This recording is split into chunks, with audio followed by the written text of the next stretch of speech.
Assalamualaikum warahmatullahi wabarakatuh. Di sini kami akan mempresentasikan tugas besar yaitu kelompok 3 dengan judul Perencanaan Jaringan 5G New Radio NR untuk digitalisasi pariwisata cerdas studi kasus Candi Borobudur pada frekuensi 3,5 GHz.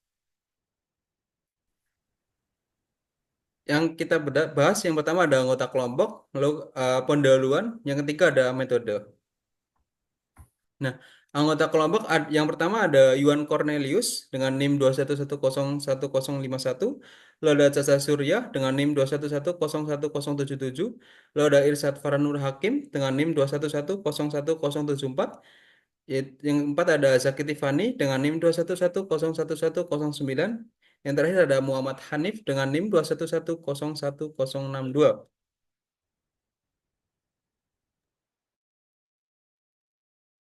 Ya, baik. Selanjutnya, dalam konteks IMT tahun 2020, standar komunikasi seluler 5G telah dikembangkan teknologi 5G NR yang bertujuan untuk menawarkan kemampuan yang lebih baik dibandingkan dengan generasi sebelumnya, meningkatkan integrasi jaringan seluler dan menggabungkan berbagai aplikasi ke dalam satu jaringan multifungsi yang sebagian manfaat ditawarkan oleh teknologi baru ini. Kemudian, pada inovasi dalam teknologi, khususnya 5G, semakin meluas ke berbagai belahan dunia, termasuk Indonesia. Sejak tahun 2021, pemerintah dan operator seluler telah mulai menerapkan teknologi teknologi 5G secara komersional. Alasan mengapa memilih studi kasus Candi Borobudur adalah karena sebagai salah satu situs wisata utama yang menarik banyak pengunjung setiap tahun dan menjadi tempat penting untuk transportasi bahan bangunan, pariwisata, serta produk pertanian untuk memastikan pengalaman yang optimal bagi pengunjung dan meningkatkan efisiensi operasional.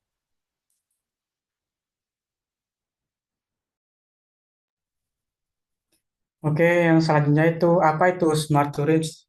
Smart tourism adalah konsep wisata modern yang memanfaatkan teknologi inovatif dan juga solusi data untuk meningkatkan pengalaman pengunjung, efisiensi operasional, dan juga keberlanjutan.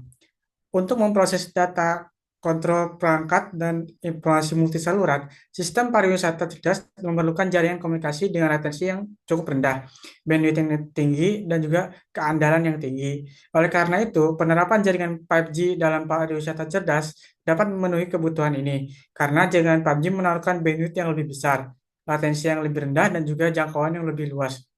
Inilah sebabnya mengapa jaringan 5G sangat cocok untuk digunakan dalam sektor pariwisata. Manfaat jaringan 5G ketika dapat dikombinasikan dengan end-to-end atau E2E dan solusi jaringan pribadi. Dapat secara efektif mengatasi tantangan yang dihadapi dalam meningkatkan pengalaman wisatawan dan juga pengelolaan destinasi.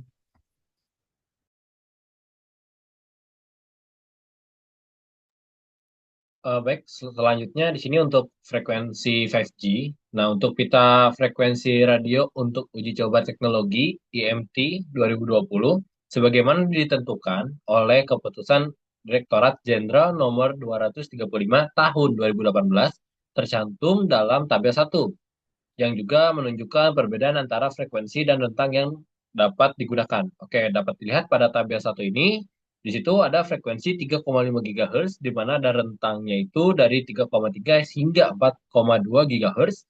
Lalu ada frekuensi senternya itu 15 GHz, yang di mana rentangnya itu antara 14,5 hingga 15,35 GHz.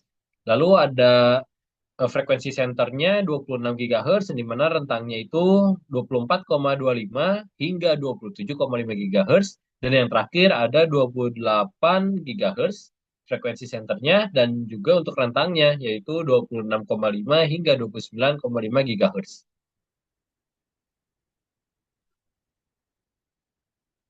Untuk alat dan bahan yang akan kelompok kami gunakan itu di sini ada dua. Yang pertama itu ada Atol. Atol ini untuk membuat skenario perancangannya dan juga pastinya menggunakan laptop seperti itu.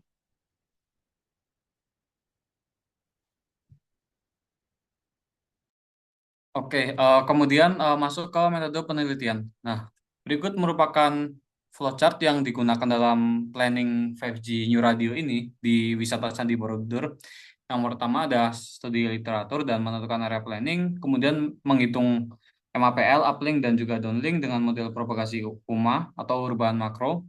Nah, ini ada hitung untuk downlink dan juga untuk uplink. Terus ada kalkulasi area coverage-nya, jumlah site-nya, kemudian simulasi menggunakan atol, dan juga analisis. Nah, kemudian ambil data. Nah, pada perencanaan ini, yang pertama kita dimulai dengan analisis mendalam tentang literatur tentang desain jaringan dan 5G NR. Nah, tahap pertama yaitu melibatkan pemilihan Candi Borobudur, salah satu situs warisan dunia yang menjadi pusat pariwisata utama di Indonesia, dengan area mencakup kurang lebih 100.000 meter persegi. Nah, untuk berfungsi sebagai lokasi kegiatan perencanaan jaringan 5G. Nah, di sisi lain, area yang direncanakan akan diperluas untuk mencakup kawasan sekitar 250.000 meter persegi. Nah, untuk menghitung link budget, model propagasi UMA atau urban macro cell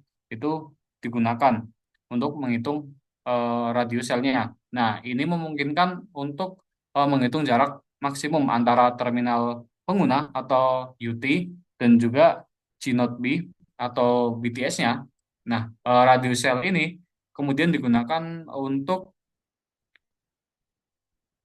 keperluan di sekitar Candi Borobudur. Nah, kemudian yang terakhir itu simulasi dijalankan menggunakan perangkat lunak atau 3.4 yang memungkinkan perbandingan hasil cakupan area atau coverage-nya dan juga skenario 1 dan 2 yaitu untuk downlink dan juga uplink di perhitungan link budgetnya.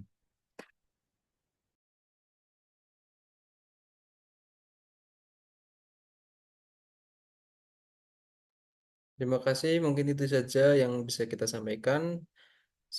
Mohon maaf jika ada salah kata. Wassalamualaikum warahmatullahi wabarakatuh.